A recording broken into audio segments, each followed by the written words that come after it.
J'ai découvert que ma meilleure amie était derrière le faux compte avec lequel mon copain me trompait. Voilà. J'ai appris que mon copain me trompait avec un faux compte. Voilà, je suis tombée sur des discussions très claires, très nettes, très précises. Une discussion qui avait commencé petit à petit.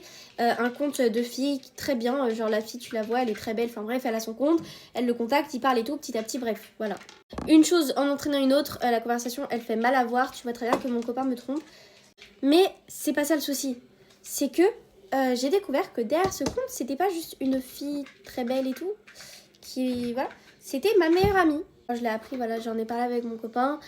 On a rompu, j'étais au fond du gouffre, genre vraiment au fond du gouffre. Qui était là pour me tenir la main? Ma meilleure amie.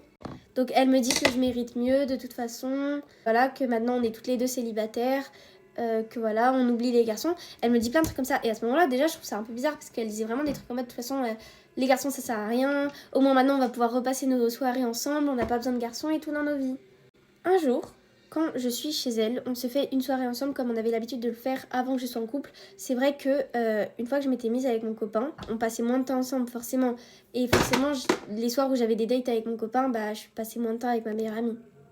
Mais je l'avais pas du tout délaissée. C'est juste logique que si j'étais en date avec mon copain, des fois elle demandait à venir, c'était un peu compliqué. Vient le fameux soir où ma meilleure amie s'endort et d'une façon complètement aléatoire, en fait, je me retrouve à utiliser son téléphone parce que on dormait sur le canapé et pour contrôler les LED, la télécommande elle est sur le portable.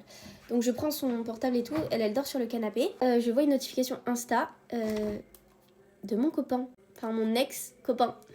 Et du coup là je me dis quoi, mais depuis quand ils se parlent? Moi, au départ, je me suis dit, ça se trouve, elle l'a insulté comme jamais.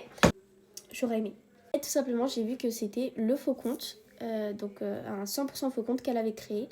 Et j'ai revu toute la conversation, en fait, de mon copain. Voilà. Donc, c'est elle qui a créé ce faux compte. Et après, elle s'est justifiée en disant que je lui manquais et que c'est parce qu'elle m'aimait qu'elle voulait pas que je traîne avec un homme qui, de toute façon, m'avait trompée au final.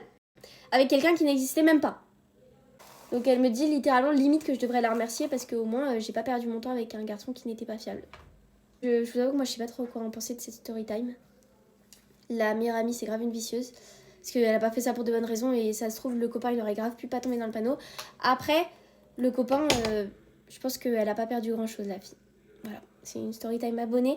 Dites-moi si vous en voulez d'autres et voilà.